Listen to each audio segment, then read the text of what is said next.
Très cool. On embarque dans une grosse discussion, les amis, avec Mademoiselle V, alias Valérie Langevin. Salut, Mademoiselle V, comment ça va? Ça va bien, toi? Ouais.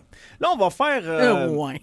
On va faire un petit... C'était pas convaincant, hein? Non, c'était comme un peu en suspens. On va faire un avertissement, OK? OK. Tout ce qui va se passer dans les prochaines minutes dans votre tête, là, on n'est pas responsable de ça. Là, toi, t'as peur de briser des couples. Quand j'étais jeune, j'en faisais une spécialité. Mais rendu à l'âge que j'ai, je sais que quand j'étais jeune, j'étais un peu con. Fait que, Non, mais ça, on Mademoiselle peut V, être responsable d'un cheminement sain. Oui. Moi, je dis pas non. cheminement sain, moi, j'embarque là-dedans. Mais soyez bien conscient que ce qu'on va jaser là, ça se peut que ça heurte. Que ce soit votre personne ou que ce soit l'autre personne, l'être aimé.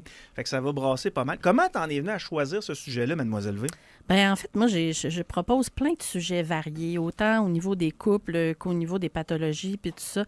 Je lance ça un peu dans les airs, puis je me dis, après ça, c'est à vous de déterminer de ce qui vous tente de parler. Mais ça, je trouve ça important d'en parler parce que, aujourd'hui, on va parler, on l'a même pas dit, en fait. Là, Oui, ben en fait, moi, je l'ai dit tantôt, c'est les signes que ta relation que tu as actuellement est en train de se terminer. Oui. Puis ça, souvent, on le sait déjà à l'intérieur de nous. Je vous apprendrai rien. Combien de personnes se posent la question? T'sais? Parce qu'il y en a, j'imagine, qui restent ensemble par habitude. Là. Tout le monde se pose Est-ce la question. qu'il y a des gens qui se disent, bon, je réfléchis à ça, là, notre couple, où est-ce qu'on en est rendu et tout ça? Je sais qu'il y a des gens qui font des meetings chaque semaine avec leurs conjoints. Moi, je n'ai jamais été de ce type-là. Là. Un meeting, ça me gosse, imaginez-vous, s'il faut que je le fasse à chaque semaine avec ma conjointe, ce serait épouvantable, mais c'est peut-être la raison pour laquelle ça n'a jamais fonctionné, mes affaires. Fait que prenez pas exemple sur moi, mais combien de personnes sur 100 se posent cette question-là? Est-ce que mon conjoint ou ma conjointe, c'est cette personne-là avec qui je veux finir ma vie? Ben, je pense que tout le monde se pose la question, même ceux qui sont vraiment très heureux en couple, finissent à un moment donné à avoir une dispute ou un moment de non-communication ou une panne sexuelle qui arrive dans tous les couples. Puis là, la machine commence à tourner dans notre tête, puis veut pas, avec la facilité d'aujourd'hui, je veux dire, demain, là, une beauté sauvage comme Audrey devient célibataire. Je me suis levé les yeux, je me suis dit, elle est donc bien gentille, mais finalement, elle dit sauvage. Audrey. Oui, imagine-la sur un cheval, là, sur la plage. En tout cas, Audrey sur un cheval. c'est ça. Mais c'est facile, ça va être relativement facile pour elle de trouver quelqu'un, peut-être pas quelqu'un de sain d'esprit, mais quelqu'un. Hein? Ouais, j'ai mon lot de pas sain d'esprit. Ouais. Là. Là-dessus, je te suis. Salutations, petit chum. Non, lui, il l'est.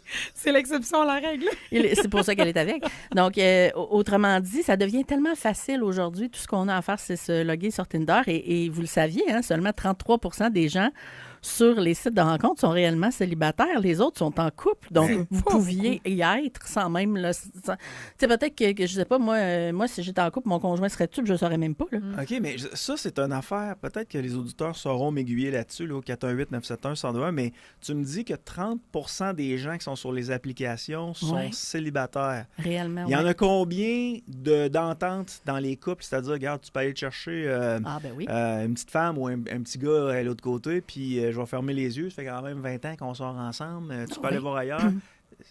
Il y en a combien qui le font dans le secret, là? Il y a un certain À pourcentage, l'abri c'est sûr. des connaissances de leurs conjoints.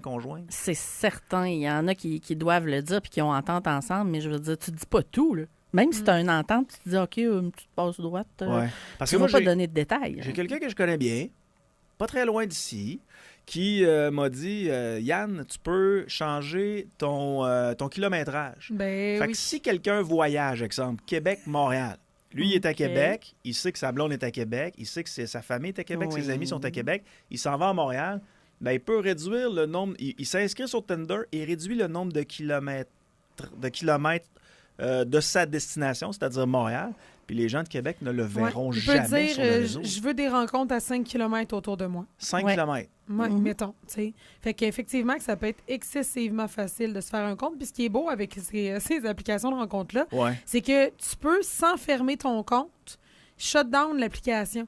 Mode fantôme. Exact. Fait que le moment, mettons, où tu décides que tu le réinstalles, tu n'as pas à te refaire un profil. Ton profil est comme toujours actif. OK. Fait que, tu sais, mais toi, dans ta vie, là, bon, on va prendre Max en exemple. Mettons Max dans sa vie qui est très actif sur Tinder. Max. Fait une blonde, Max c'est n'est plus exemple. actif sur Tinder. Il attend Tinder 2 maintenant. Ah oui? Tout le monde le sait. C'est toujours lui qu'on prend comme Il a fait le tour. Il peut avoir le même profil toute sa vie, mais juste l'éteindre quand il est en couple, le rallumer, tu sais. Fait qu'il n'y a pas besoin de recommencer à zéro à chaque fois. Faudrait peut-être qu'il change de photo, là, parce que là, c'est la photo de 5 ans. On travaille commence à là-dessus. changer. Il y a moins de cheveux encore.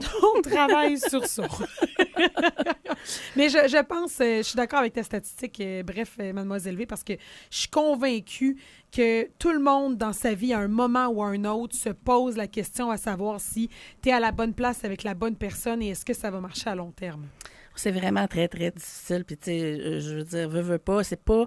Quand on en vient à se poser la question sur la rupture, c'est pas quelque chose qui se fait du jour au lendemain. C'est quelque chose qui trotte dans notre tête depuis un bon petit bout de temps en général. Il faut penser aussi qu'à partir du moment où toi, tu vas décider de quitter la personne, hein, toi, ton deuil, là, il existe depuis longtemps. Hein? Tu y as pensé depuis des années, voire des mois, des semaines.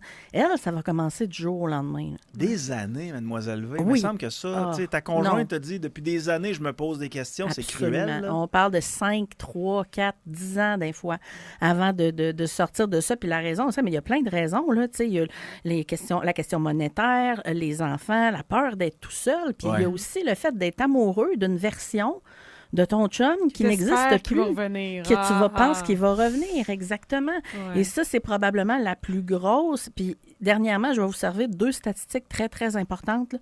Premièrement, le divorce est à 70 % instauré par la femme. Et ça monte à 85 % quand on parle d'une femme qui possède des études post-universitaires, donc qui est indépendante financièrement ou qui est possible de l'être. Et est-ce que c'est la tromperie qui encourage ça? Non, en général, c'est le fait que la femme va demander des changements en général dans son couple, va lever les choses qui plus ou moins font son affaire, puis souvent, l'homme va le prendre comme un reproche. Bon, là, c'est le gros classique que je vous donne. Ça se peut très bien que ça soit... On généralise à fond, là. Mais en général, tu es tout le temps en train de remonter les les mêmes problèmes. Mais là, il y a ci, mais il y a là ça. Puis nous autres, on réfléchit, hein? On garde ça sur notre petite carte pendant que vous autres, vous changez rien. Puis maintenant, c'est trop. Oui, à un moment donné, la to-do list, elle devient trop importante. Puis on se rend compte que l'autre ne va pas changer en tant que tel. Puis à ce moment-là, il y a aussi en parallèle la libido qui diminue parce que là, la personne qui est à côté de toi dans ton lit, c'est pas celle que tu as choisie, c'est celle qui est devenue avec le temps ou que tu voudrais voir changer.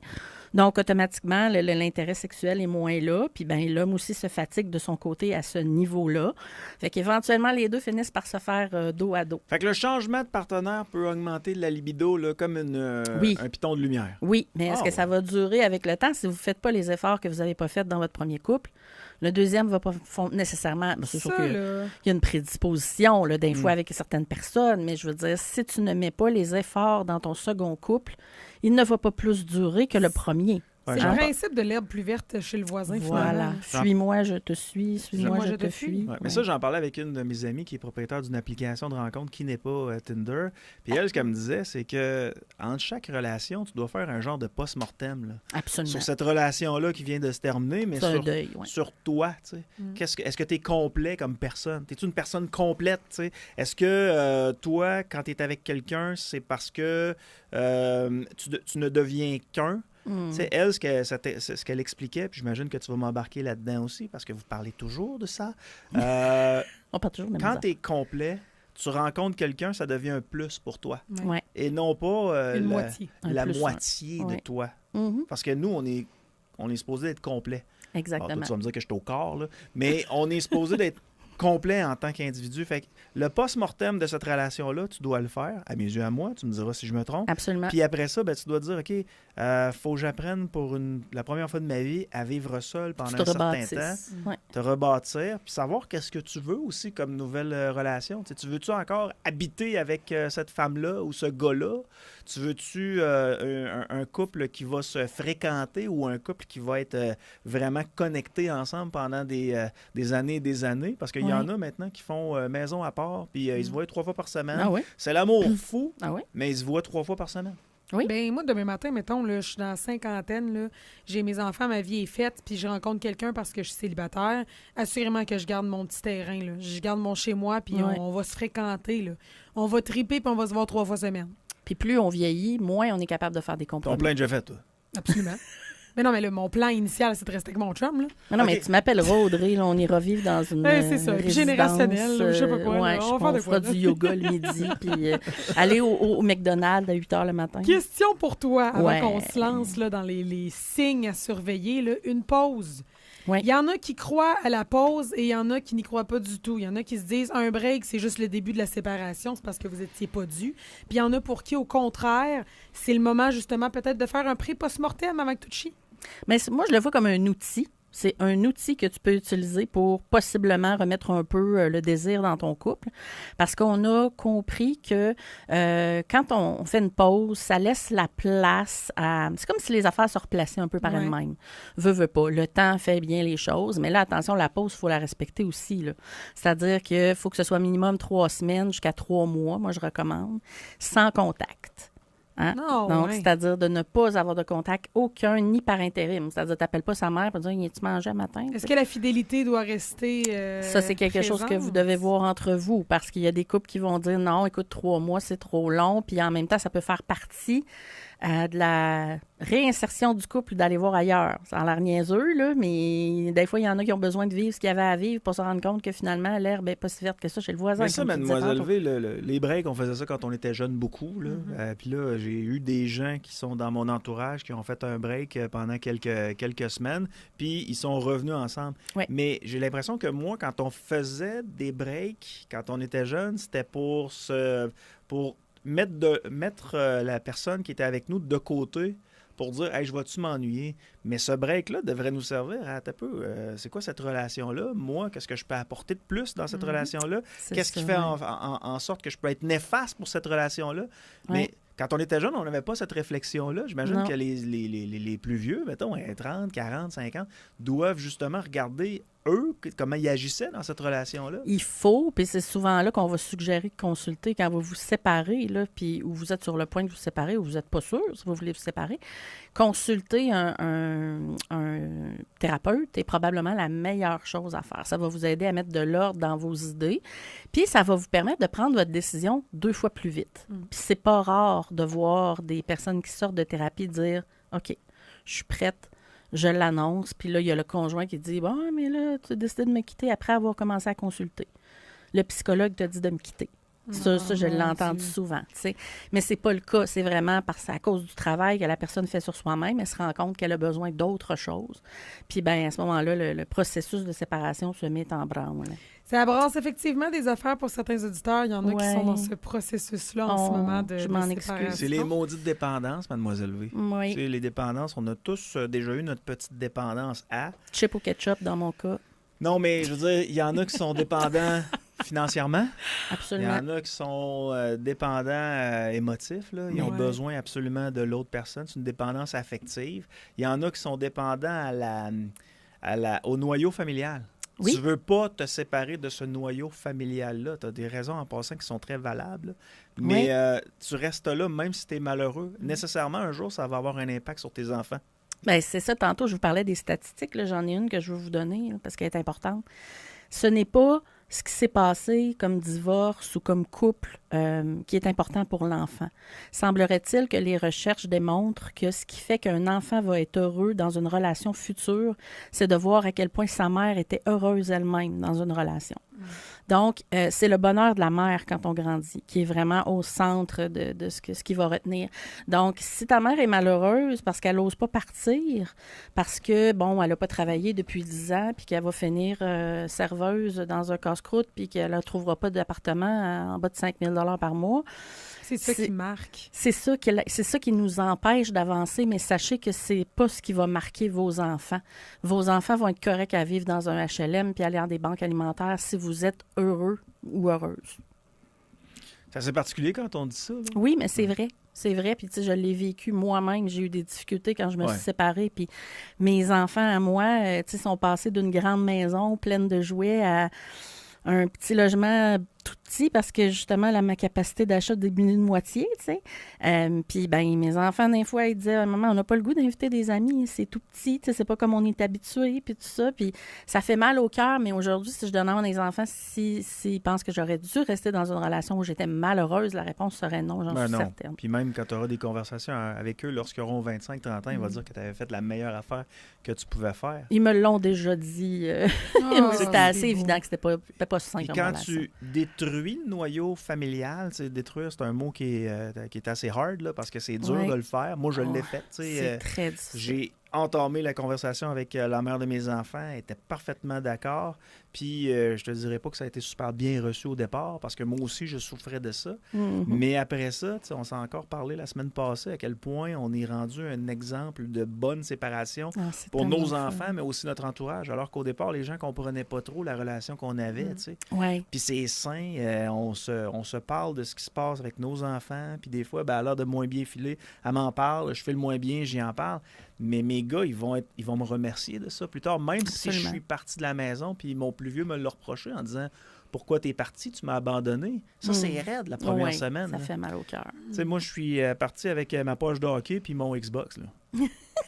Puis, c'est pas drôle. J'avais pas de lit. Là. J'avais loué un petit appart. À zéro. Un petit appart de transition en arrière de la pyramide. Là.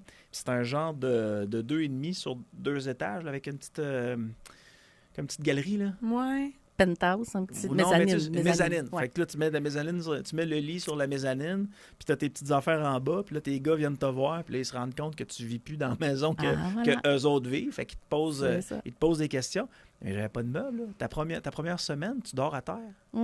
Tu repars à zéro. Là. Non, mais ça prend du courage. On en parle comme si c'était facile là, de se séparer. Tu prends la décision pour toi, il faut que tu sois heureux. Là, mais ça prend du courage. Après le décès de quelqu'un, c'est la plus grosse épreuve que quelqu'un peut vivre. C'est un deuil à part entière. Tu as le deuil familial à faire. Fait que là, tout d'un coup, tu vois des belles photos sur les réseaux sociaux. Tu cliques sur la photo. Ah, c'est une belle photo de famille, ça. Puis là, tout d'un coup, l'algorithme détecte que tu aimes les photos de famille. Fait qu'est-ce que tu penses que ça fait? Il te pitch des photos de famille, puis toi, t'es seul dans ton appartement à dormir à terre. Ce qui est le plus difficile, je pense, c'est quand... Je referais la même affaire demain matin. Là. Ben oui, moi aussi.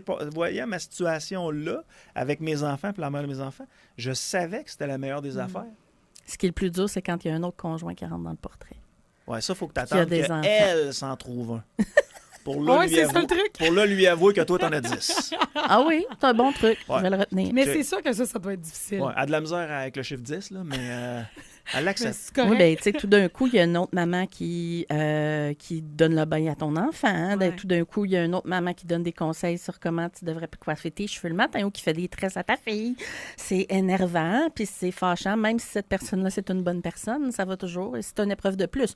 Tu fais le deuil de ton couple, le deuil de ta famille, puis le deuil de plus être la seule mère au sein de ton foyer. C'est au sein du foyer familial, si on veut. Ça doit être quelque chose parce que je vous écoutais parler parce que j'ai pas d'enfant, fait que j'ai pas vécu ça. Puis je me disais, crime, ben moi j'instaurerais, genre, on a un déjeuner ensemble le dimanche, en famille originale, mais c'est parce que maintenant, effectivement, il y a les conjoints qui s'ajoutent, puis ça devient une autre histoire. Puis ça se peut que ce soit la meilleure personne, comme ça se peut que ce soit une personne qui s'entende pas pantoute avec toi, ça se peut que ce soit une fille qui a pas confiance en elle, puis quand elle va te voir, elle va te regarder les fesses, elle va te regarder à la face, puis elle va dire « Non, moi, elle, je veux pas avoir dans ma vie. » La rivalité entre femmes là, est assez importante dans ce domaine-là. Ouais. Attends, c'est particulier, mais quand tu as appris que tes ex avaient des blondes, as-tu été faire un tour sur leur Facebook? Mais attends. Sous un faux profil. Oui, c'est ça. Attends. Non, mais moi, je me suis fait tromper, Yann. Fait que c'est sûr que j'allais voir la fille. Ouais. Tu sais, j'ai été cocu, là. C'est ça. Mais tu t'es comparé. Mais c'est de la curiosité. Je pense que c'est une curiosité d'avec qui il a décidé de partir pour me laisser tout seul au Saguenay, mettons. Ouais. Mais oui. Oh. Mais non, mais t'as raison. Je pense qu'il y a une curiosité, veux pas, mais un gros comparatif, il y a une limite à buzzer, mettons. Mais c'est parce qu'il faut que tu sois bien avec ta décision aussi. Mais regarde, elle croit encore au conte de fées. Regarde son chandail. J'ai un chandail de princesse. Les 4 princesses. Moi, je crois encore au prince charmant. Laquelle te définirait le plus? Mon chum n'est pas super romantique, mais je crois encore au prince charmant. Oh, moi, c'est Belle. Ouais. Ah oui? La Belle et la Bête. C'est un beau chandail faire de la peinture. Yannick Marceau, il est fait de même, il est vintage. Ah, excusez. Il se vend comme ça. Ah, OK. Ah, ouais, OK. Oui, il est vraiment... c'est pas des cracks faits avec le temps, là, il est vintage. C'est comme les jeans avec des trous. C'est ça. Mais parce que tu l'as acheté, tu ne l'as pas fait donner. Je me le suis fait donner par une de mes très bonnes amies. Okay. C'est un de mes chandails préférés. Ça se comprend mieux, ouais. Hey, le gars s'habille comme si on était en 2012, puis il se permet de juger le style des autres. 2011. Fait que bref, c'est ça. On a des deuils à faire, mais... Ouais. Tu sais, après quelques mois, de mon côté, là, après quelques mois, je me suis dit, je referais la même chose demain matin, même si ça a été extrêmement souffrant. Oui. Ah, tu vois, il y a des textos qui rentrent. Là. On a annoncé aux enfants la séparation dimanche dernier. Des moments vraiment pas faciles, mais un bon choix après des années à pas être heureuse. Oui, non, c'est ça. Il faut penser à soi. Je sais que ça a l'air égoïste de dire ça, mais pensez à vous, veut pas, en avant. Si vous êtes heureux, vos enfants vont être heureux. Puis je le sais que... moi, quand ils m'ont dit ça au début, quand je me suis séparée, je voulais-tu leur arracher la tête un peu, toi? Ça, ou ne t'inquiète pas, tu trouveras quelqu'un de mieux, tu me remercieras un jour. Le 2x4, ou là, tu partir, toi, tu c'est penses. Pas toi, c'est moi. Exactement. C'est le genre de choses qu'il faut pas dire. Donc, c'est frustrant, mais malheureusement, oui, effectivement, on finit par se refaire. Mais c'est pas toi, c'est moi. Je veux dire, quand tu laisses quelqu'un, c'est pas le temps de se faire des reproches, là.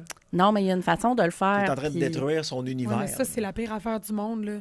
T'es parfaite, c'est vraiment moi. Là. Non, fuck off. Il y a clairement des affaires qui marchaient pas entre nous deux pour que ça termine. Dis-moi pas, c'est pas toi, c'est moi. Pour te faire progresser en tant que personne, toi, tu veux recevoir toutes ces informations-là.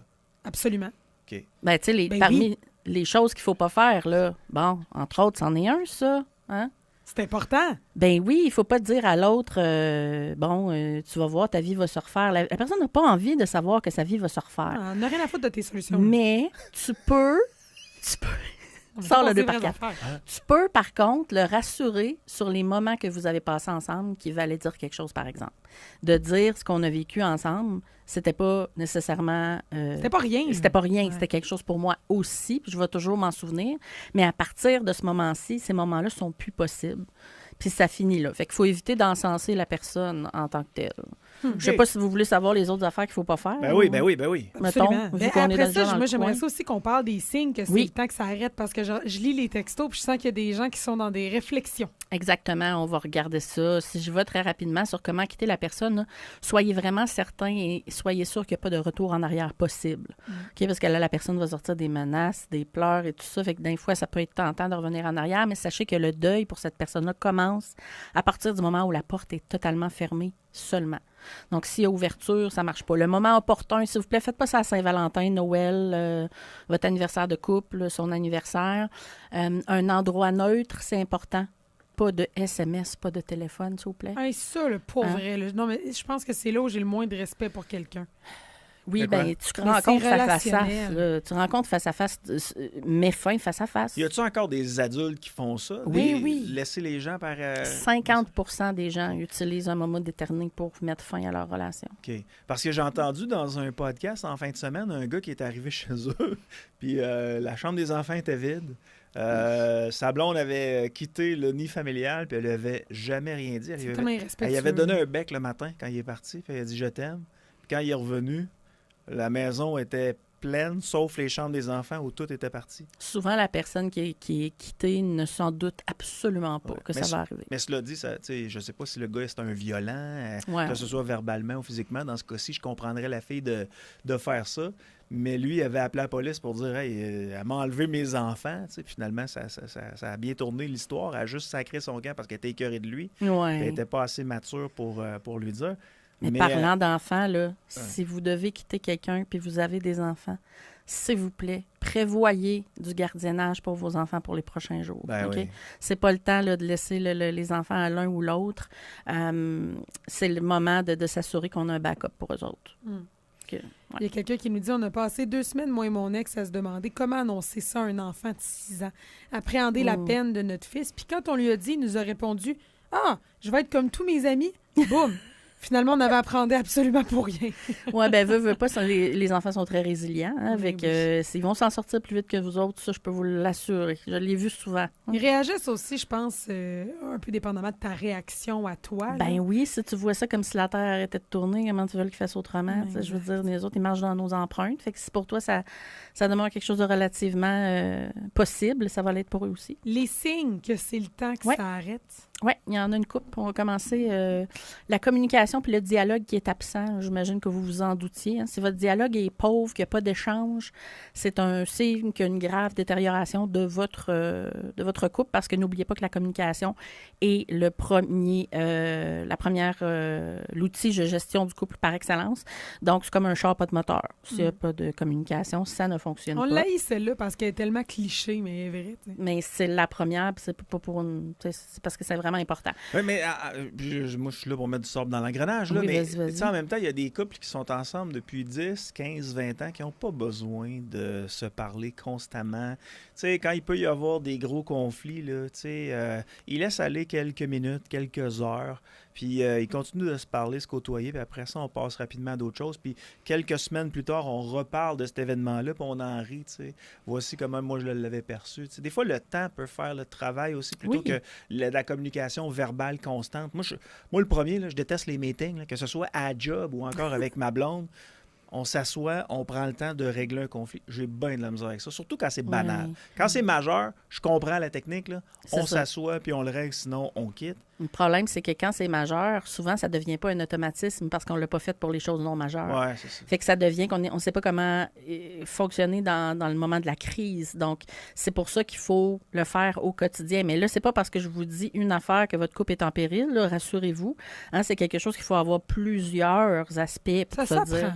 Parce que le psychologue Yvon Dallaire, avec qui j'ai fait le plaisir de jaser dans le temps, me disait, les couples heureux sont capables de passer par-dessus les petits bobos de la vie. Oui. Puis ils sont capables de rire des bobos de la vie. Oui. Puis des fois, il y a des petites affaires qui arrivent. Monsieur est bête, madame est bête, puis on laisse le temps passer, puis ça revient tout simplement. Il y a une question d'auditeur que je trouve très pertinente. Oui.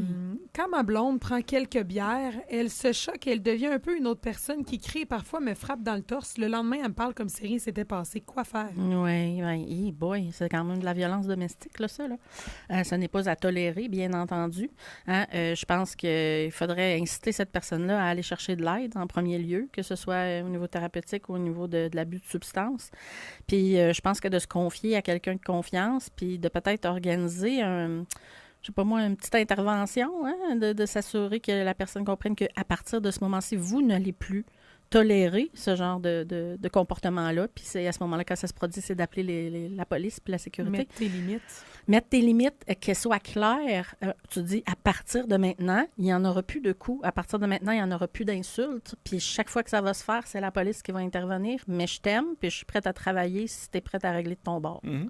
Les chicanes fréquentes, est-ce que c'est un signe de séparation? Parce que, tu sais, il y a du monde qui s'ostine sur un peu tout puis rien au quotidien. C'est ce que M. Dallaire disait. Ça change rien. Les petits bobos de la relation. Ça se peut des fois que tu t'égratignes puis tu n'as pas besoin de mettre un plaster dessus. Non, tout à fait. Ce qui est difficile, c'est quand les disputes sont récurrentes pour les mêmes choses. Quand ça fait, tu sais, tantôt je disais la femme va avoir tendance à répéter, là. Quand à tous les 6 mois, tu dois reparler d'une telle chose parce qu'il n'y a rien qui se règle, ça, c'est un signe.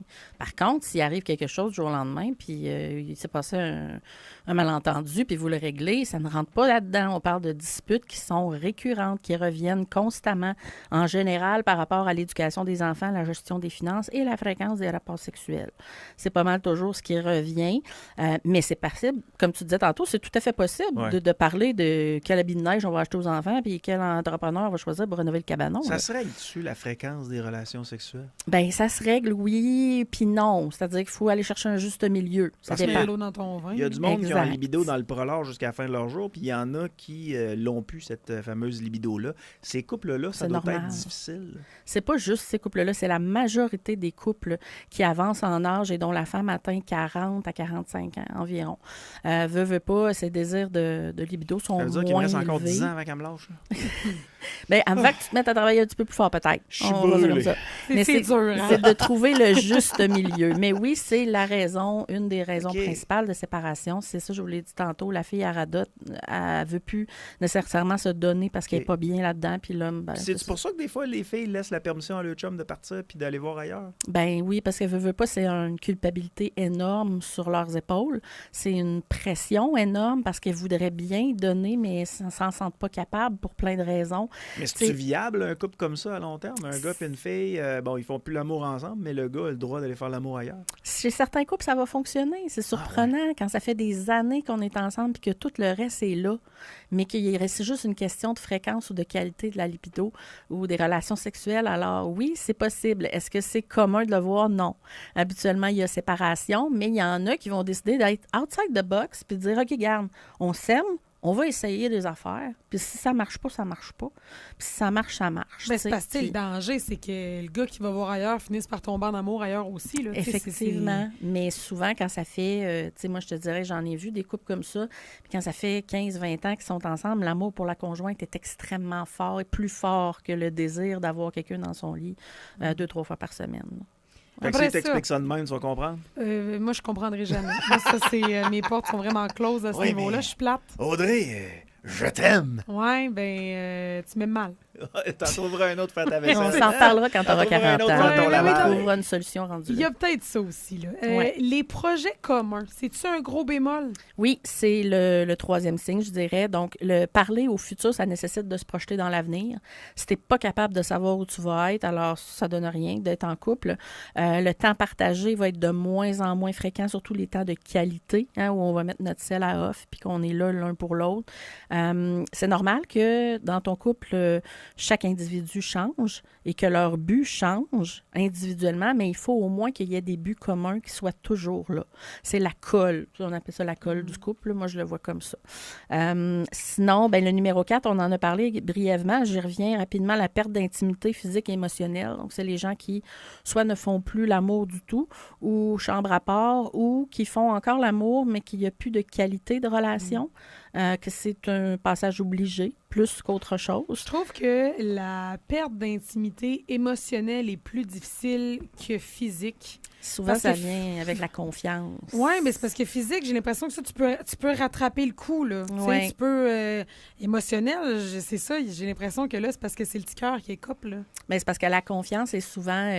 ça a l'air niaiseux, là, vous allez peut-être vous reconnaître dans ce que je vais vous dire, là, mais ça vous arrive tout des fois de mentir pour une niaiserie, juste pour éviter une dispute ou éviter un argument. Et moi, non, parce que c'est des micro-mensonges. Ça t'énerve? Ça m'énerve de mon côté. Puis je suis quelqu'un qui n'a pas beaucoup de mémoire, mais quand je pose une question, souvent, je retiens la réponse. Puis si tu as un vocabulaire différent, puis je me rends compte que dans une semaine, tu dis le contraire de ce que tu avais dit. Tu retiens. Tu m'as fait un micro-mensonge. C'est clair que tu es capable d'aller encore plus loin dans le mensonge. Mais je comprends qu'il y en a qui font des micro-mensonges pour acheter la paix. Mais si vous vous faites prendre, vous perdez la confiance de votre ami ou de votre conjoint. Mais quand je parle de choses banales, là, je veux dire, t'as-tu serré la salade, elle est morte sur le comptoir? Non, je l'ai serrée, la salade, pour éviter qu'il y ait une chicane sur qui c'est qui va payer la prochaine pomme de salade. Tu comprends? Oui, je comprends. C'est souvent des choses qui arrivent qui vont brimer la confiance, sinon l'adultère beaucoup. Puis là, quand la confiance est minée, la confiance, c'est comme les fondations, c'est les piliers. S'il n'y a plus ça, il n'y a plus de couple, donc il n'y a plus de sécurité émotionnelle. Et c'est la cata. Donc, c'est pas tant l'intimité physique, mais les petits gestes d'affection, le petit mot dans la boîte à lunch, le texto en plein milieu de la journée, le petit sourire coquin, tout ça disparaît. C'est ça qui est lourd, surtout. Hey, j'ai un commentaire ici, je ne sais pas si tu l'as lu, Audrey, de la dame qui a quitté son conjoint une première fois, puis avec la guerre, les avocats au travers de ça. Non, vas-y, je ne l'ai pas lu. Il est incroyable, ce commentaire-là. Salut, je confirme ce que vous dites. J'ai quitté mon conjoint la première fois. Ce fut tellement la guerre. Avocat, ça coûtait extrêmement cher. C'était plus simple de retourner avec lui. Nous avions une maison, 3 enfants et 20 ans de vie commune. J'ai attendu que ce soit lui qui décide que la relation était terminée. Ça a repris 5 ans. Rester pour les enfants, je ne croyais jamais être celle qui a fait ça. Enfin, il m'a quitté. Les enfants sont grands. Ça m'a fait un gros ouf. Je suis maintenant célibataire et tellement bien. Et lui a tout de suite trouvé quelqu'un. Ce qu'il m'a dit au moment de la séparation, c'est qu'il allait être obligé de refaire sa vie. Moi, la mienne a tout simplement continué. Voilà. Voilà. Hey, je ne sais pas c'est quoi son nom, mais appelle-moi, on va aller au bingo, quelque chose. C'est la même chose que j'ai vécu. Je pense que, tu sais, souvent, certains vont avoir tendance à remplacer très rapidement, puis il y en a d'autres qui vont dire, non, regarde, je vais prendre le temps là, de m'occuper de moi un peu, là, puis de gérer mes affaires. Ouais. C'est ça. Puis je pense que c'est la meilleure chose qui pouvait arriver. Puis des fois, oui, on attend que l'autre nous quitte. Parce qu'on n'a juste pas le courage de le... On n'est pas game. Ouais, moi, j'ai pratiqué l'auto-sabotage très longtemps. Là. Oui, c'est vrai? Ah oui. Moi, honnêtement, là, quand une relation, mettons, me plaisait plus ou j'étais plus particulièrement bien, j'étais bonne pour nous mener vers une séparation. C'était moins compliqué de te faire sacrer là. Oui. Ben, dans un sens, oui. Je ne dis pas que ça serait ça aujourd'hui, mais plus jeune, j'avais ce réflexe-là parce que j'ai jamais aimé faire de la peine. J'ai jamais aimé. Puis je pense que je voyais pas l'autre côté de la médaille, tu sais, la nécessité de... Tu sais, tu m'as dit, il y a quoi, 1 semaine, 2 semaines... on avait des discussions, puis qu'il fallait avoir tu peux pas voler du temps à quelqu'un. Puis on avait parlé ensemble aussi, tous les trois, puis je trouvais ça intéressant, ça. Mais moi, j'avais pas J'avais pas encore cette notion-là, cette maturité-là. Fait que je me disais juste, ben regarde, je vais toffer tant qu'il faut que je toffe. Un moment donné, il va s'écœurer, puis il va mettre un point. Hey, c'est raide de dire à quelqu'un que la relation est plus viable. Oui. Ben oui. Tu t'assois en face d'elle. Elle tombe, c'est comme faire du bungee. Puis surtout quand, mettons que la personne s'y attend pas. Là. C'est pas que tu l'aimes plus, t'es plus amoureux, mais c'est pas que tu l'apprécies plus comme personne. C'est vraiment rough, là. T'as parti ton deuil à toi, il est fait. Ben oui. C'est ça le pire, c'est que t'as une personne qui a un deuil est fait, qui est froide, prête à passer à autre chose. Puis t'as l'autre en avant qui vient de tomber du plafond, là. Puis Hollywood vous beurre tellement d'histoires dans votre tête que votre premier réflexe, ou le premier réflexe des gens, c'est de dire « Ah, ben t'as trouvé quelqu'un d'autre. Tu me remplaces, tu me mets à la poubelle. » Ouais, mais c'est pas ça. Mais il y en a aussi que c'est ça, tu sais, qu'ils sont pas capables d'être seuls, puis qu'ils vont aller chercher tout de suite un rebound, qu'ils vont se relancer tout de suite dans. Quand j'étais jeune, on disait que les filles, c'était comme les bébés singes, ils lâchaient jamais une branche en avoir après pogner un autre. Exactement. Ben on disait pareil des jeunes hommes. Oui, pas les hommes. Les gars général. sont pas de même. Les gars sont les pires là-dedans parce qu'ils gèrent pas leurs émotions. Oui, bien souvent. C'est pas de statistiques, là, je parle on d'expérience. n'en a pas! Puis, vous n'avez, vous les cachez. Veux pas, les hommes, et je veux dire, je le généralise encore, là, mais il y a beaucoup de choses qu'ils sont pas capables de faire par eux-mêmes dans une maison. Ils sont dépendants. Même nous, des fois, moi, j'étais dépendante de mon ex. La tondeuse, je vais même passer à la tondeuse de ma vie, toi. Il va me manquer un bras si je pars ça. Fait que, tu sais, veux pas, on devient comme dépendant de son rôle. Puis là, ben il faut réapprendre à faire tout ce que l'autre faisait. Puis il y en a qui vont juste aller chercher un remplaçant. Là. Un remplaçant pour faire la bouffe, pour faire le ménage, faire les courses, puis tout ça le plus rapidement possible. Souvent, tu te rends compte de ce que ta conjointe faisait ou que ton conjoint faisait une fois qu'ils sont partis. Ouais, ça, c'est le côté un peu... Non, mais... Pas souvent, pas mal tout le temps. Tout le temps, mais tu sais, c'est peut-être là que tu peux essayer d'avoir des discussions avant que ça chie puis tu t'en rends compte trop tard. C'est ça, tu sais, tantôt, j'ai skippé un peu mon intro, mais ce que je voulais vous dire, c'est que, tu sais, avant même d'attendre, là, allez-y dès que vous avez un doute. Parlez-en dès que le doute émerge dans votre tête plutôt que d'attendre des années. Je sais que c'est dur puis que ça va probablement provoquer un cataclysme temporaire, mais c'est ce qui va vous sauver pour le futur, je pense. Besoin de solitude. Est-ce qu'il y a un moment où ça peut devenir toxique? Bien, en fait, c'est que souvent, on va se replier sur soi-même là, pour éviter les disputes. Hein. On va avoir tendance à faire chambre à part. On va avoir tendance à se rapprocher beaucoup plus de nos collègues, de nos amis, de nos enfants, ce qui est une bonne chose. Puis c'est souvent ça qui va nous permettre de passer à autre chose puis aller chercher un semblant de vie ailleurs, puis c'est eux qui vont nous aider dans le processus. Fait que c'est une bonne chose. Sinon, ben l'aspect d'être colocataire, là, c'est on me donnait 1 pièce chaque fois que j'entends ça en thérapie de couple, là, on est des colocataires, je pense que je serais millionnaire aujourd'hui. Non, ouais. Hein. Parce que les gens ont l'impression de gérer une entreprise familiale ensemble. Ils vont faire de l'éducation, ils vont faire la gestion du patrimoine puis du portefeuille en commun, mais souvent, ils vont faire chambre à part ou vont dormir dos à dos, tu sais. Moi, je dis ça à mon chum quand on s'est pas vu depuis une couple de jours. On est des colocs. Oui, mais faudrait encore qu'on réactive la machine pour redevenir des amoureux, là. Moi, elle me fait le coup à la maison là, quand je travaille tout le temps. Elle me voit passer, elle dit « Vous êtes qui, vous? » Oui, ben oui. Qu'est-ce que vous faites dans ma maison? Je dirais ce qu'il faut retenir, là, c'est que si t'en as rien à foutre de ce que l'autre fait quand t'es pas là, c'est signe qu'il y a grosse dégradation. Tu sais, souvent, quand ton conjoint va revenir, tu veux savoir qu'est-ce qu'il a fait aujourd'hui, avec qui il a parlé, qu'est-ce qu'il a fait comme plaisir, tu sais, tout ça. Ça fait du sens. Mais si vous n'avez plus envie de savoir ça, alors c'est probablement le début de la fin, si on veut. Beaucoup de questionnements pour plusieurs personnes dans les prochains jours. Oui. Espérant que Mademoiselle V vous ait aidé à cheminer.